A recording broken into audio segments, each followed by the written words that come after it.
At the time of his writings, the scope of Baha'u'llah's thinking was revolutionary. His vision for a unified world foreshadowed the coming institutions of the next century, with first the League of Nations and later the UN. For the Baha'is, the unity of mankind is not merely something to be hoped for. It is God's ultimate plan for humanity.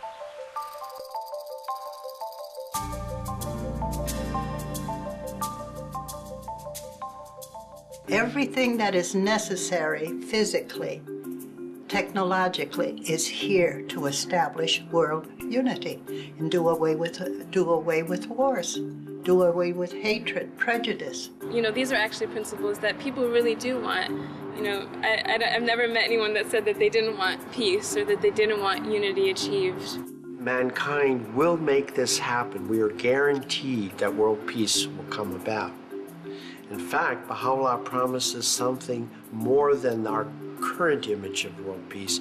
He promises the most great peace, where not only do we cease war, but the full range of human potentials will be discovered during these 1,000 years. We'll begin a new era of understanding and of human development, the like of which we have never seen before. The Baha'is see this transition to world unity as inevitable, and this surety plays an important role in Baha'i life. Their methods are for encouraging world peace, hoping to improve the world around them until the day when unity finally arrives. To say something is inevitable does not mean it's easy, or that it would just come about automatically. Just like when a child is growing, it's inevitable that they're going to get bigger and their skills are going to increase. But that doesn't mean it's easy going from a teenager to an adult. One of the common notions that's unfortunately has prevailed in the world is that many people believe that war is necessary and will always be with us, that humanity is fundamentally warlike. The Baha'i faith teaches that is not true, that humanity fundamentally in their makeup are peace-loving. The society as a whole we see as going from adolescence, which is a very turbulent period where you're trying to find yourself, to as a society going from that adolescent stage to an adult stage, more mature.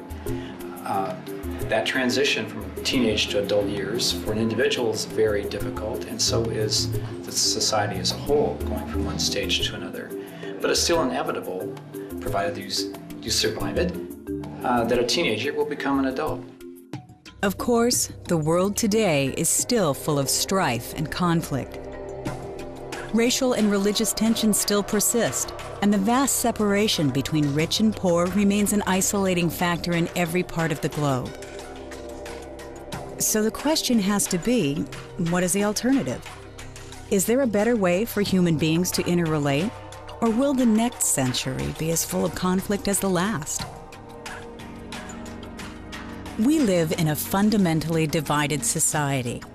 The Baha'is believe that world unity will be achieved through a breaking down of those divisions on every possible level. To encourage this, Baha'is practice the teachings of unity given to them by Baha'u'llah. These teachings are often boiled down to 12 principles which guide every Baha'i in their work.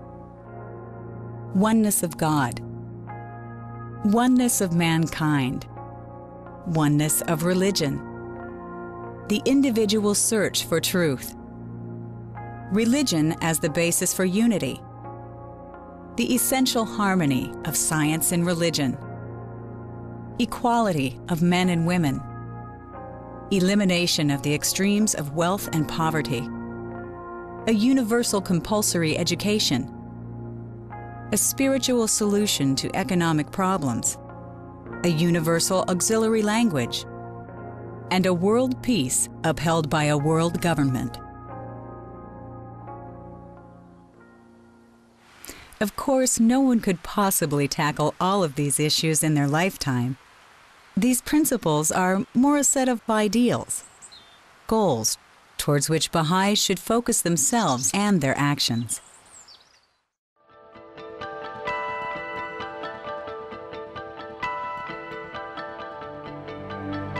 The Baha'is don't look to the unity of mankind as a purely political struggle.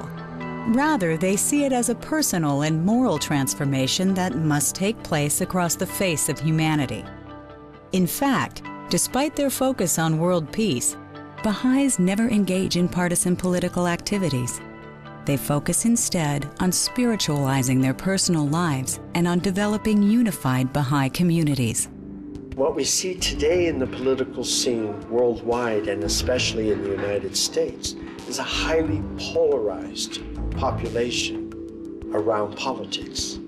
This shows that the purpose of government and politics, which is to mobilize human resources, has been forgotten, and contention has become the mainstream. The mission of the faith is the unification of mankind. We see partisan politics as very divisive. So we are actually forbidden as Baha'is to run for partisan office or to participate in partisan politics. Baha'u'llah has brought a way in which decisions can be arrived that benefit all people, not just a certain segment, while others have to suffer. In their message of peace, they call the Baha'i community a single social organism representative of the diversity of the human family. It is offered to the world as a model for study, an example of how individuals from around the globe can come together in peaceful coexistence.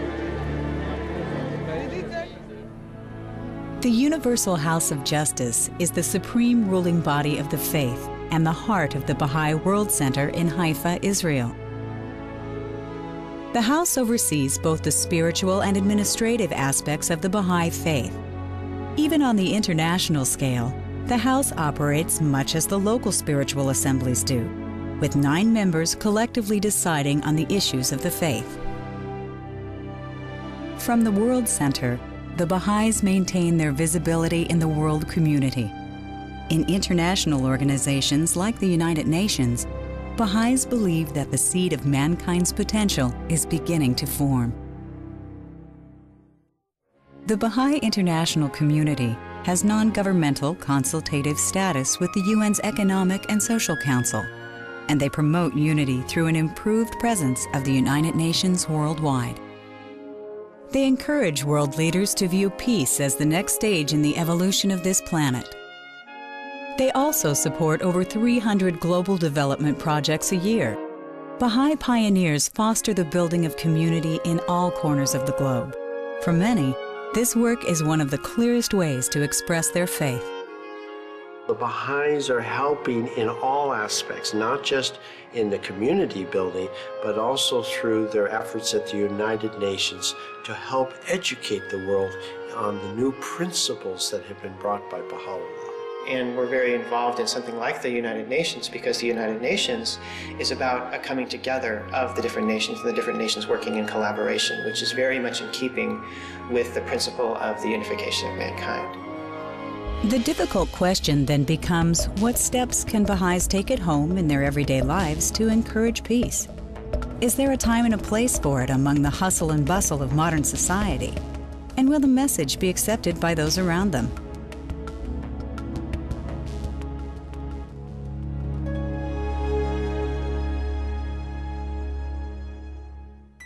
In October of 1985, the Universal House of Justice, the governing body of the Baha'i faith, sent a message of peace to all the people of the world. Much like the letters of Baha'u'llah, this message was personally sent to international leaders in hopes of fostering unity among the nations. The great peace towards which people of goodwill throughout the centuries have inclined their hearts, of which seers and poets for countless generations have expressed their vision, and for which from age to age the sacred scriptures of mankind have constantly held the promise, is now, at long last, within the reach of the nations.